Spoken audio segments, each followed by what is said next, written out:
Humildade e orgulho. Vocês já pararam para pensar nesses dois sentimentos? A palavra de Deus fala explicitamente quando nós temos um ou outro o que acontece em nossas vidas. Eu peguei duas referências em Tiago 4,6 e 1 Pedro 5,5, onde Deus fala que ele resiste aos soberbos, mas ele dá graça aos humildes. Olha a gravidade disso. Você já imaginou Deus, o soberano, resistindo a você? Você orando a Deus e as suas orações não chegando até Ele? Você tentando entrar na presença de Deus e não conseguindo por causa de um sentimento tão mesquinho? Mas é isso que a palavra nos fala. Que Deus, quando nós temos orgulho, quando nós somos orgulhosos, Ele nos resiste. Agora Deus, Ele é misericordioso. Além dele nos mostrar o caminho que a gente deve trilhar para não ser orgulhoso, Ele ainda nos recompensa, Ele nos dá a sua graça. Graça é o favor imerecido de Deus, dado a nós através da morte de Jesus Cristo. Cara, graça é quando a gente está naquele momento triste e o Consolador, o Espírito Santo, pela graça de Jesus Cristo, ele vem e nos consola e nos dá ânimo novamente. É quando a gente está naquele momento de fraqueza e ele vem e fala assim, cara, não, continua aí, continua aí. Isso é a graça de Deus. É quando você está, às vezes, querendo desistir da fé. É quando você está, às vezes, não querendo ir para a igreja e ele pega e ele te dá ânimo. Isso é a graça de Jesus Cristo. E se isso não fosse presente em nossas vidas, a gente estaria perdido, cara. Então, quando a gente busca esse sentimento de humildade, a graça ela é derramada em nossas vidas. E nós temos cada dia mais vontade e ânimo para aprender das coisas de Deus e para aprender sobre aquilo que Deus quer nos mostrar.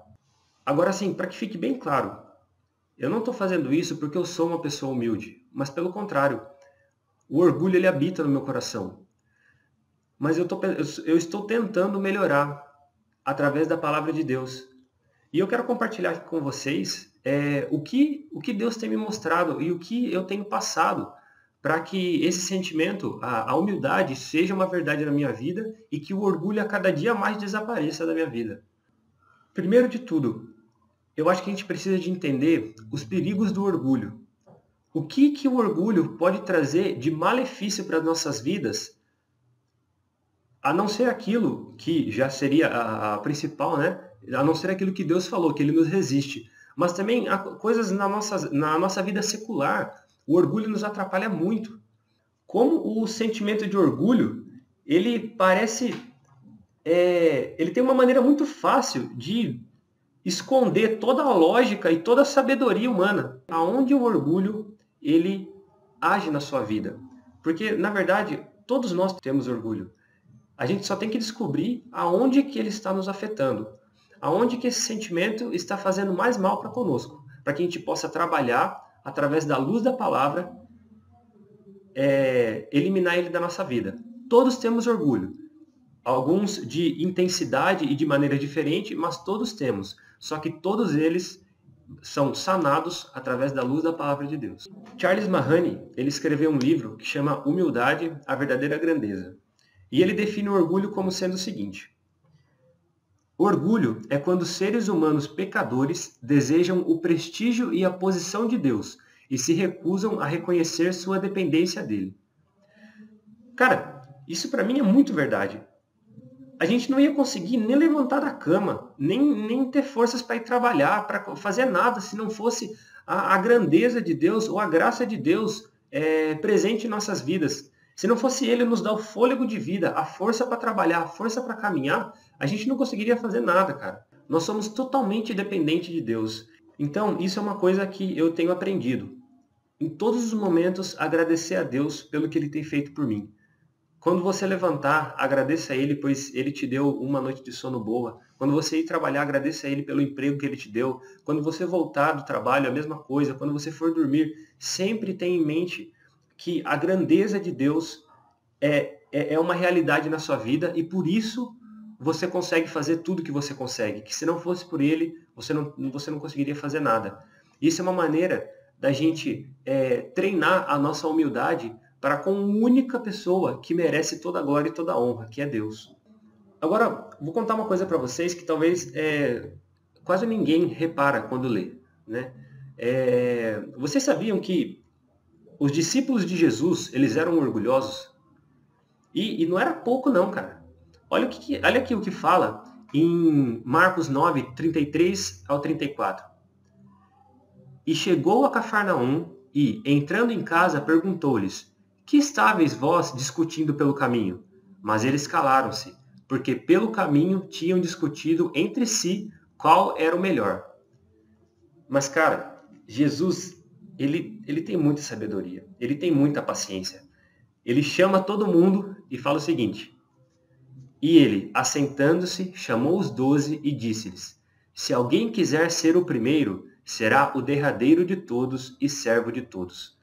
Cara, Jesus, ele observou que o orgulho e a soberba tava transbordando no coração dos discípulos dele. E isso não é um sentimento que pessoas que servem a Deus devem ter. Porque a soberba nada mais é do que nós queremos nos engrandecer, achar que nós conseguimos fazer alguma coisa. Então Jesus chama todos eles e dá o seguinte ensinamento: Olha, se alguém quiser ser o primeiro, este vai ser o derradeiro de todos e servo de todos.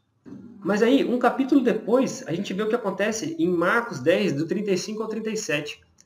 Tiago e João chegam até Jesus Cristo e falam assim: Senhor, permita-nos que quando nós chegarmos até o céu, sente um à sua direita e um à sua esquerda. Cara, olha a ousadia dos discípulos de Jesus. Dois pecadores que, se não fosse a graça de Deus, se não fosse a graça de Jesus Cristo de ter chamado eles ainda iam estar à mercê dos fariseus. Se não fosse a graça de Jesus Cristo ter chamado eles para andar com Cristo, eles não estariam nem ali. E eles se achavam dignos de se assentar ao lado de Jesus Cristo.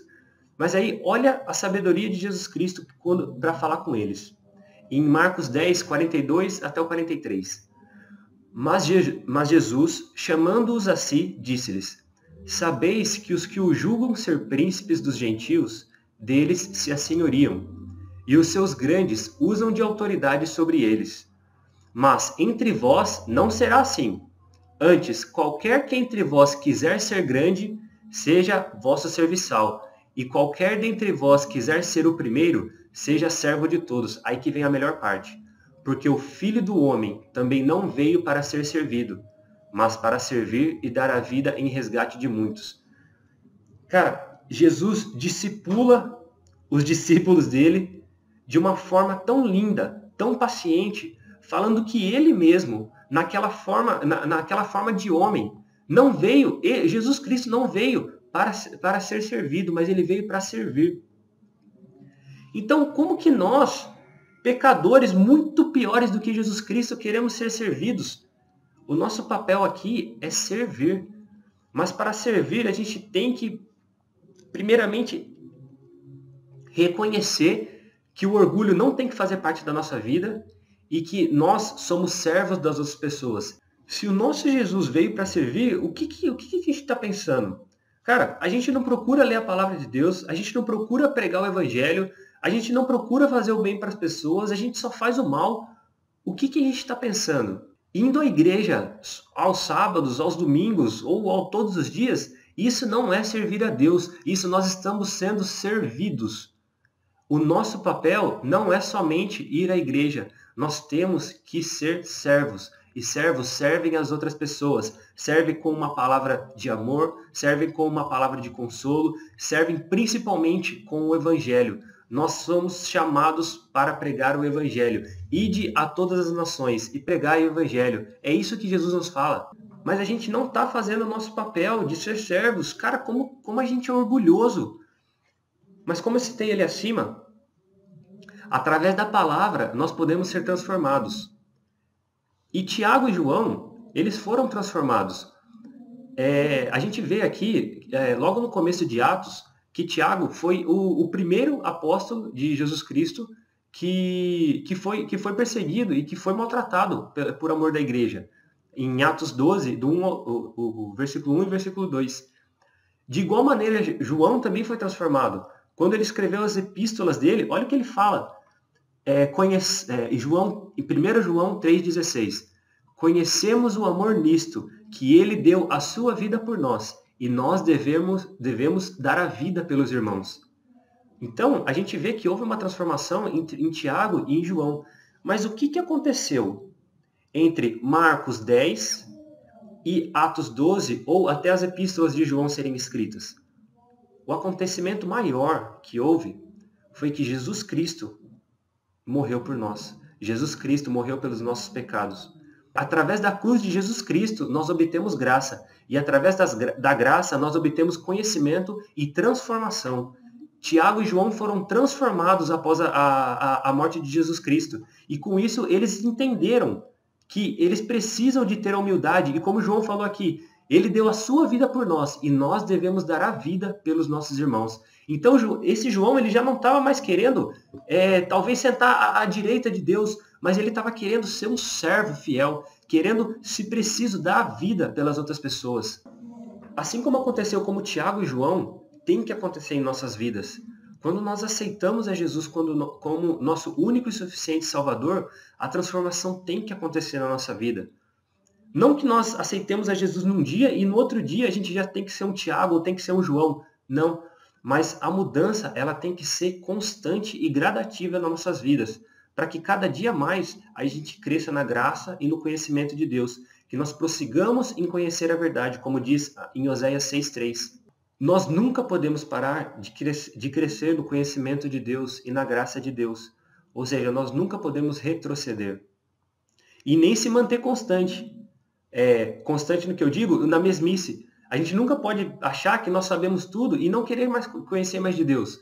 Pelo contrário, nós sempre temos que buscar conhecer a palavra de Deus e buscar conhecer o amor de Deus. E onde que a gente acha isso tudo? Através das Sagradas Escrituras. Jesus Cristo fala, e conhecereis a verdade, e a verdade vos libertará. E o que é a verdade, irmãos? A verdade é a palavra de Deus. Olha, eu poderia citar muitos outros exemplos aqui de como tem que ser a nossa atitude, mas a principal é essa, irmãos. Conhecereis a verdade, e a verdade vos libertará. A verdade é a palavra de Deus. A palavra de Deus, esse livro, tem que ser constante na nossa vida. Todo dia devemos meditar nele. Porque é só aqui a gente encontra, esse tem que ser o nosso manual de instrução. Aqui a gente vê como que a gente faz para servir os nossos irmãos com alegria, para deixar o nosso próprio eu, para que Cristo viva em nós e não nós vivamos mais. Mas, cara, para isso ser uma realidade, a gente precisa de ler. Não adianta somente a gente querer aprender dos outros se nós mesmos não procuramos nos aperfeiçoar no conhecimento de Deus. Então, irmãos, esse é o conselho maior que eu deixo para vocês. Conhecereis a verdade, assim como é o mandamento de Deus. Conhecereis a verdade e a verdade vos libertará. Amém? Deus abençoe.